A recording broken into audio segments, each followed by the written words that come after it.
Freud, who? Why understanding change is so important? And cycles and repetitive patterns. Okay.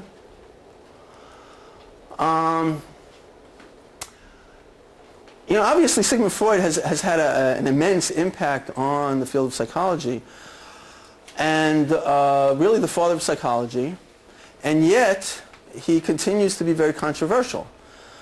So if you think about it, if you break it down, why is he controversial? And why is he so important? It's like he's on these two extremes. You'd think if he's controversial, let's get rid of him. Let's get him out. Get him out of our brain. And yet he seems to, he keeps coming back. And even today, there's still a significant movement that looks at Freud's work. What Freud did was that he combined scientific concepts with basically psycho realities, or realities that you can't prove. So science, if you think about science, you get a room full of people, we get a room full of people here, and we can observe a phenomenon, and we can all agree, yes, that phenomenon is happening. Okay? In a psycho-reality, you can't prove that there's this reality. It's like, I think that there's these things happening, but we really can't see anything. It's not objective. Okay? And it may look good on the outside, but we really can't kind of prove it. So in terms of objective concepts that Freud came up with that we could observe and look at, he talked about that clients had a repetition compulsion, okay? So that people had this need, this desire to do a repetition of behavior, and he called it a repetition compulsion. He also acknowledged that that we all have animalistic, instinctual behaviors and desires. Okay, so again, so we can kind of observe that and we can recognize that as reality. And also he acknowledged that people have dream states, okay, that we kind of know that we have dream states and we know that other people have reported dream states. So it's kind of observable, okay. The unprovable of what he brought up, interestingly enough, is id, ego, superego. All right, now those are nice concepts and we kind of break it up and it makes a lot of sense. Okay, this is what's happening with the id, this is what's happening with the superego. But if you open somebody's brain, nobody's ever seen an id, an ego, and a superego. It's conceptually a good idea, but you really can't prove it, so to speak. Okay, we can't look at it.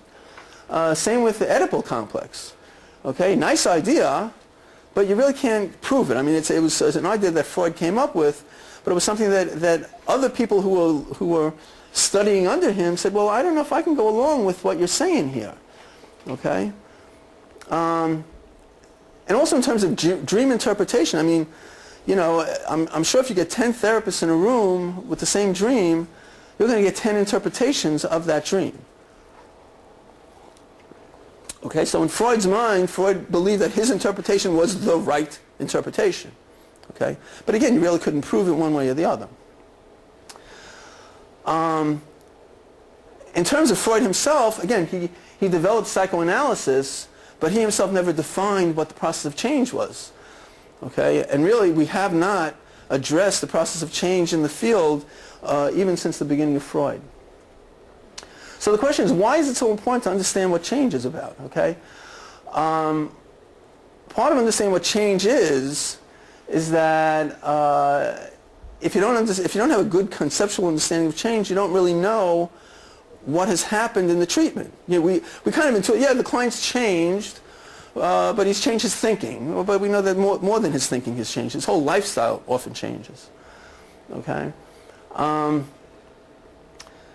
And if you can get into recognition of this, it's like if you're working in a treatment setting with other staff members, if they understand change is one thing and you understand it as another, then they have certain goals in trying to work with the client one way, and you have certain goals in trying to work with the client. And sometimes they'll even, and the clients are good about things like this because they will kind of pick and choose what they like and, as they say, divide and conquer, right? That usually works very well. And again, so the point is that lack of agreement often results in conflicting approaches to treating that same behavior.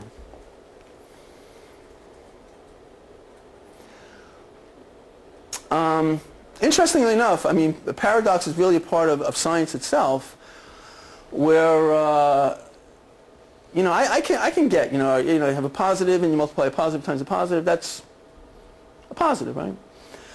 And I can even buy if you have a positive and multiply it by negative, it'll be a negative. And if you have a negative and multiply it by positive, it'll be a negative, okay?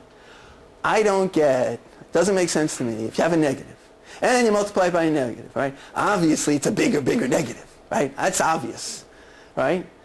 But that's not how science works, right? Negative times a negative is a positive, all right? Even in terms of immunizations, you would inject a little bit of the virus into the person so that they can develop antibodies. Well, wait a minute, you're going to inject the virus into the person, you're going to kill him. What are you trying to do? Well, no, if you inject a little bit, right, you give them just enough, then their body can kind of fight it, and again, it'll help them. And even in terms of behavioral treatment, Ritalin, which you would think would make the kid more anxious, ends up calming the child down. Okay.